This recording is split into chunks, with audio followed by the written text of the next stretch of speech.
Welcome to E Squared Emporium for all things AP Psychology. Today we're going to talk about obedience and authority. So we take on social roles. We talked about social norms, but the roles are following the norms. There are rules for how we behave in society. And once we take on a role, we follow the norms for that role. Like there is a way that a doctor is supposed to behave, and there's a way a police officer is supposed to behave, and a teacher, and a lawyer, and a criminal, and a car mechanic. And we kind of take on these roles when society puts us in these roles or when we select these roles. So, one example of this is the Stanford Prison Experiment. 1971, Dr. Philip Zimbardo, he converted the psychology building at Stanford, he converted the basement into a mock prison, a mock jail, and he was examining the psychological effects of authority and powerlessness in a prison situation. So the study recruited Stanford students. They used boys, undergraduate male students, using a local newspaper ad. 24 male students were screened and assigned to prisoners or guards.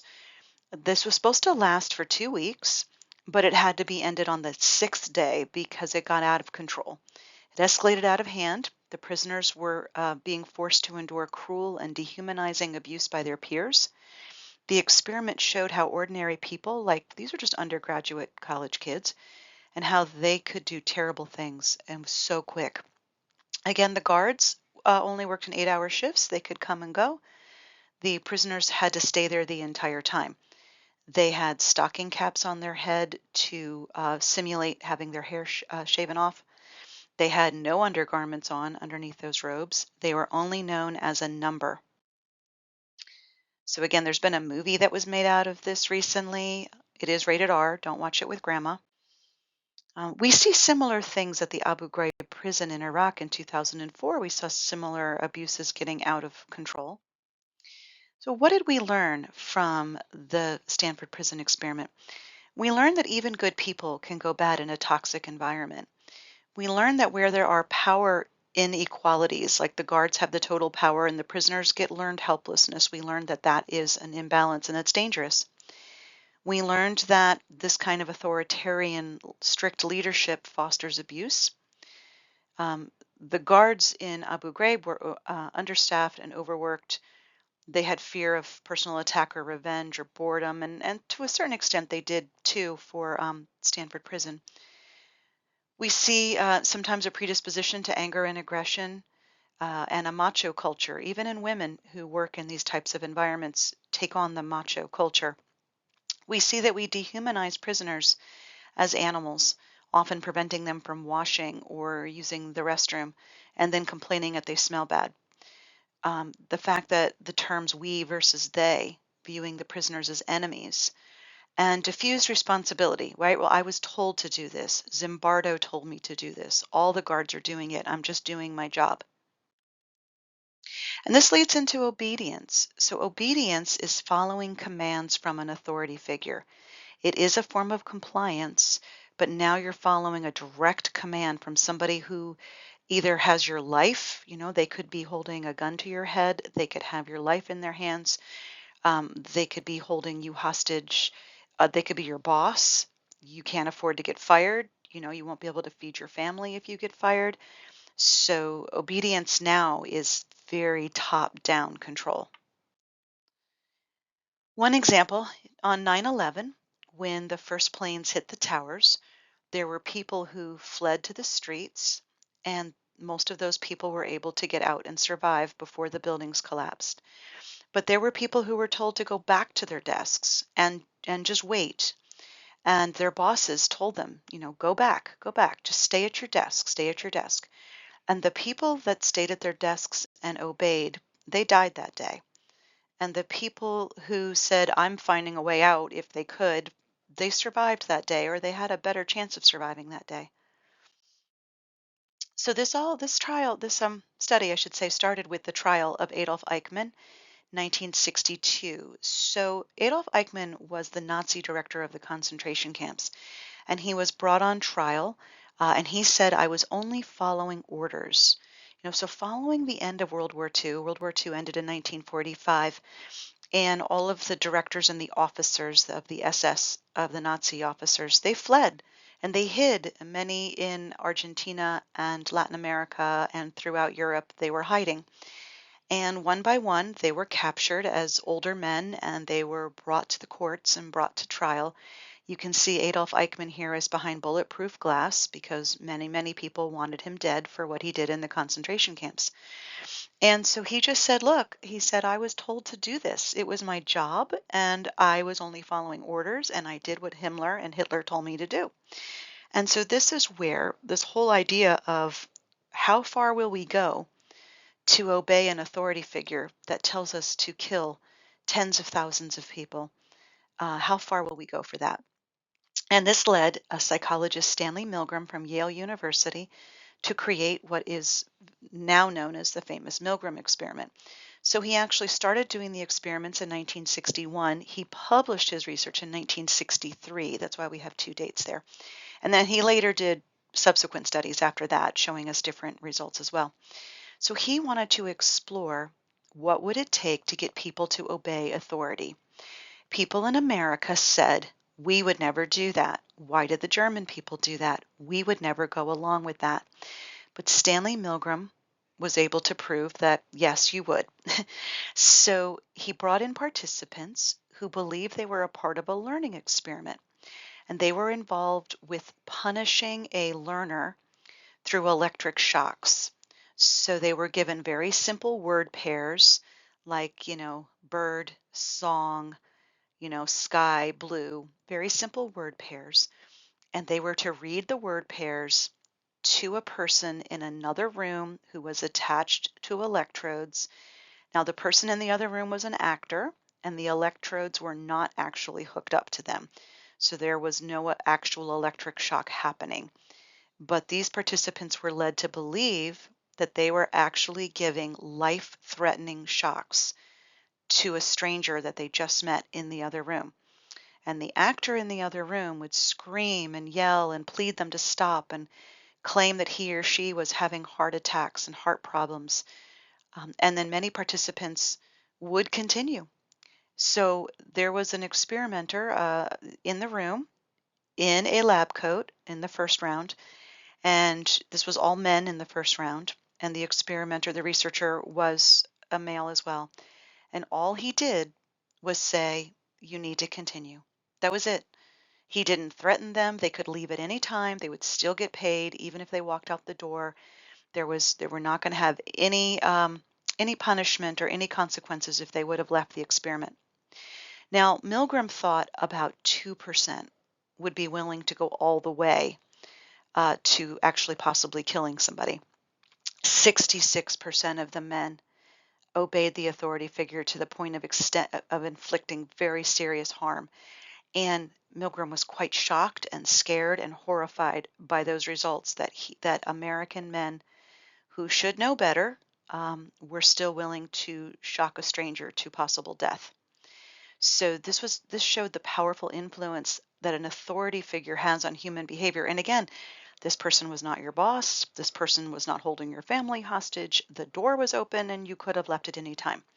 So it raised important ethical questions about the limits of obedience and the conditions where individuals would defy authority figures. So this is what the machine looked like. It was a fake voltage machine. It went all the way up to 450 volts, and it started at 15 volts. So it's foot in the door, right? It started small, 15 volts, and you gradually work up to 450 volts. And 66% went up to what would be life-threatening. So he used a cross-section of men. These were men ages 20 to 50. There were teachers and post office workers and engineers and factory workers. Some had high school degrees, some had PhDs. And you can see in that diagram how they were set up in the two different rooms. So again, 66% obeyed all the way to 450 volts. And on the machine, it says lethal. It says lethal. And the person on the other side of the wall actually stopped responding. So they thought that they may have killed them or at least given them a heart attack. 85% went past 300 volts. So 85% were willing to go pretty far. Again, Milgram thought only 2% would follow all the way to the highest lethal level, and he was shocked and amazed. And here we see the percentages of the people who obeyed. So starting everybody 100%, everyone started at 15. Not a single person walked away at the 15 volts. They all gave 15 volts of shock. And you can see how it goes down, but it doesn't go down by much, all the way to 450 volts. So the teachers believed that they were actually causing physical harm, and the teachers became quite distressed. They would sweat, they would tremble, they would stutter, they would bite their lip, but they were never forced. They were just simply asked to please continue in a very calm voice. That's it. There were many ethical issues with this study. You can't cause this much psychological harm through deception. These subjects left and were not told for 2 weeks about what had actually happened. They were not debriefed right away because this was in a small town and he needed people to continue to come in without knowing what the study was about. So he did not debrief them immediately. So people left and thought that they possibly had killed someone. They thought that they had done something really bad. There was guilt and shame, and people had, some went to therapy. It was really quite bothersome for them. And so subjects can't be coerced into something we would view as antisocial, which is, what this was. So there are some ethical issues with this very famous study. So what factors did he see that increased obedience? Well, he ran 18 later and similar studies. So obedience is higher when the experimenter or the authority figure is standing closer to you. So think about when a teacher is standing right next to your desk versus when the teacher is at the back of the room. When the authority was from a legitimate source, so when you were at Yale University and they're wearing a lab coat versus if you're at a strip mall that used to be a Best Buy and the person's hanging out in jeans, they didn't have as much obedience. If you witnessed someone else saying no first, that was interesting. That would actually break the person's trance, right? The person would say, oh, well, so and so said no. I guess I could say no. And more people would actually say no if they saw that. Now, he later did studies with women, and women went just as far with the shocks. Women were not any nicer about the shocks. So there's a 2015 movie called The Experimenter that goes through all the details of this Milgram experiment. So he showed that ordinary people can become agents of destruction. So these are the Nazi SS officers on the weekend with their girlfriends and their wives.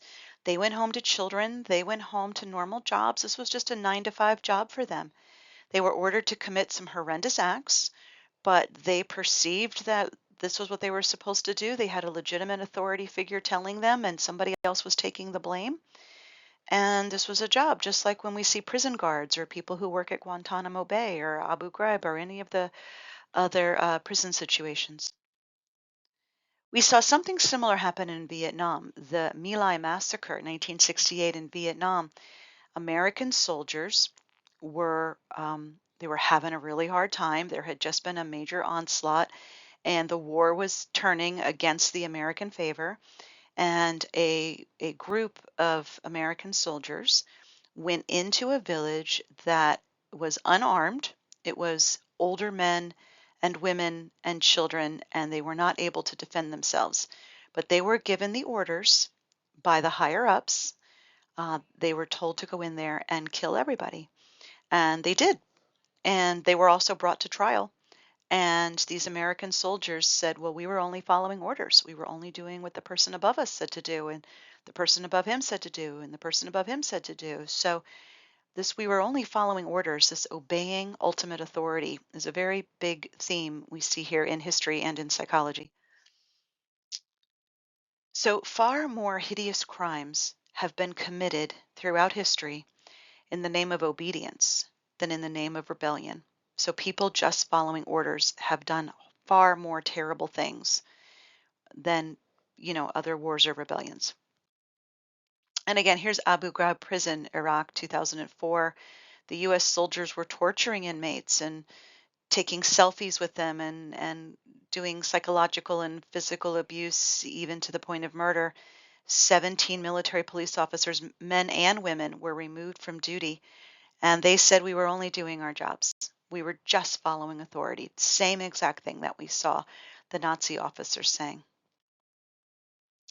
So Ron Jones was a 10th grade history teacher in America, in California, shortly after this. And well, actually, it was the 1960s, but after World War II.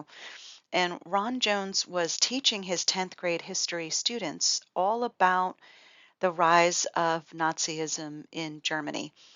And his students did not believe that it was that simple. His students said, no, like we would never do that. You know, we're too cool. We would know better. And so Mr. Jones set up an experiment and he set up a club where all he did was he asked the students to do a couple things. They changed their posture. They wore matching shirts. They did a couple different things that were sort of authoritarian, but not really that bad. But within 1 week, those students actually had become very cruel. They were bullying. Their self-esteem had gone up, but also so had their cruelty. And he was able to actually make them behave just as the SS officers had behaved within just a week. And he actually had to shut it down. He had to shut down the club and stop them before they actually started hurting people. So he wrote a book about it called The Wave and the Third Wave, and it became a movie. It became an American movie, then it became a German movie, and it used to be mandatory high school reading. So, his 10th graders didn't believe him, and true story, he created this in 1 week. So, a slightly different, more real world version of the Milgram study. Professor Hoffling et al., which means Hoffling and others, in 1966, they wanted to say, okay, would the Milgram experiment actually happen out in the real world? So they looked at the nurse-doctor relationship. Now, I just want to say in the 1960s, the majority of doctors were men. Women still weren't getting a lot of PhDs at the time. And the majority of nurses were women. And there was a lot of conformity that women were supposed to, and nurses are taught to do whatever the doctor tells you and don't question authority. So they went to 22 hospitals. The nurses would receive an order over the phone. A Dr. Smith, who they did not know, would call in. So he's an unknown doctor, and it was just a voice over the phone. And the doctor would give orders to administer 20 milligrams of a new drug, a fictional drug. The drug was called Astraten, and they were supposed to go administer this to a patient just because a voice on the phone told them to. So they had placed this bottle of this fake drug in the drug cabinet, but this drug was not on the approved list to use in those 22 hospitals. And there was a clear label that said, do not exceed 10 milligrams. That is the maximum daily dose. But here was a doctor on the phone calling in and telling them to give double that, to give 20 milligrams, which may have killed the patient. Well, Hoffling found that 21 out of the 22 nurses were on their way to give that patient an overdose of the medicine. They followed it. 21 out of the 22 nurses, 95%. So this one does have statistical significance. 21 of the nurses said, okay, and they didn't want to question orders, even though they didn't know the doctor and they didn't recognize the drug, and they could clearly see that this was an overdose. That now they were stopped at the door, and this was a fake drug, and so nothing actually ever happened. But they were willing to do it. And that is what's important here, that obedience to authority, that blind obedience to authority. The nurses should have refused to obey because the dosage was 2 times the recommended safe daily dose. Hospital protocol says that nurses can only take instructions from doctors that they know. They should not have ever followed directions over the phone, and the drug had not yet been approved on their list of approved drugs. So 3, almost 4 reasons why the nurses should have said no, but they didn't. So the nurses allowed themselves to be deceived because they had a high opinion of the doctors. They view the doctors as the authority. This suppressed their own judgment. And we see that this happens every day in real world hospitals where the doctors are the authority figures and the nurses are taught to obey without question.